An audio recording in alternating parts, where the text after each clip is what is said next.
सुप्रभात क्लास 12। पिछले दिन 2 दिन से पतंग कविता पढ़ा रहे हैं। पतंग कविता जो है ये पिछले 2 क्लास से आप लोगों को बता रहे हैं। कल बताए थे तितलियों की इतनी नाजुक दुनिया तक। आज उसके आगे हम लोग पढ़ेंगे कि जन्म से ही वे अपने साथ लाते हैं कपास, पृथ्वी घूमती हुई आती है उनके बेचैन पैरों के पास।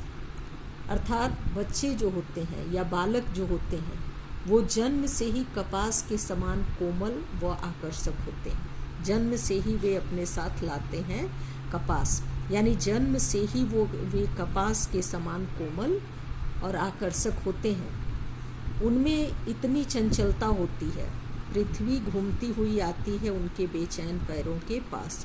उनमें इतनी अधिक चंचलता होती है कि ऐसा प्रतीत होता है मानो पृथ्वी उनके पैरों को छूने के लिए लालायित है। जब वे दौड़ते हैं बेसुध छतों को भी नरम बनाते हुए, जब वे दौड़ते हैं बेसुध छतों को भी नरम बनाते हुए। बालक पतंगों को उड़ाने के फेर में जब बेसुध होकर छतों पर दौड़ लगाते हैं तब ऐसा प्रतीत होता है कि मानो वो छत भी नरम हो गई हो, यानी वो छत भी कोमल हो गई हो। अर्थात इन बच्चों को नंगे पांव दौड़ते समय छतों की कठोरता का भी आभास नहीं होता। यानी ये बच्चे जब नंगे पैर छतों पर दौड़ते हैं तो छतों की कठोरता का भी इनको आभास नहीं होता है। दिशाओं को मृदंग की तरह बजाते हुए जब वे पेग भरते हुए चले आते हैं, अर्थात इन बच्चों को ये आभास होता है कि ये अपने पदचाप की ध्वनि से मृदंग बजाते प्रतीत होते हैं। इनके जो पैरों की ध्वनि होती है उससे लगता है जैसे कि मृदंग बज रहा हो, और इनकी गति की चंचलता एवं तीव्रता को देखकर ऐसा लगता है कि मानो झूले पर पेग बढ़ाई जा रही हो। झूला अगर आप लोगों ने देखा होगा तो जब उस पर हम लोग पेग भरते हैं तो वो झूला अपने और अधिक स्पीड को बढ़ाता है, तो इनको देख करके ऐसा ही प्रतीत होता है कि डाल की तरह लचीले वेग से अक्सर।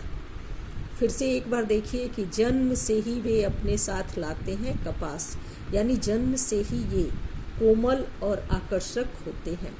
पृथ्वी घूमती हुई आती है उनके बेचैन पैरों के पास, यानी कि इनकी चंचलता को देख करके ऐसा प्रतीत होता है मानो पृथ्वी इनके पैरों को छूने के लिए लालायित हो। जब वे दौड़ते हैं बेसुध छतों को भी नरम बनाते हुए, छतों पर जब ये दौड़ते हैं तो इनके पैरों के चाप से ऐसा प्रतीत होता है मानो छत भी नरम यानी कोमल हो गया। अर्थात इनको छत की कठोरता का पता नहीं चलता और इनके पैरों का जो पदचाप है वो ऐसा प्रतीत होता है कि मानो वहाँ मृदंग बज रहे हों। और जब वे पेग भरते हुए चले आते हैं डाल की तरह लचीले होकर के, तो जब झूला झूलाने पर पेग बढ़ाई जाती है तो झूले की स्पीड बढ़ती है और इनकी गति एवं चंचलता को देख करके यही प्रतीत होता है कि मानो ये झूले पर पेग बढ़ा रहे हों।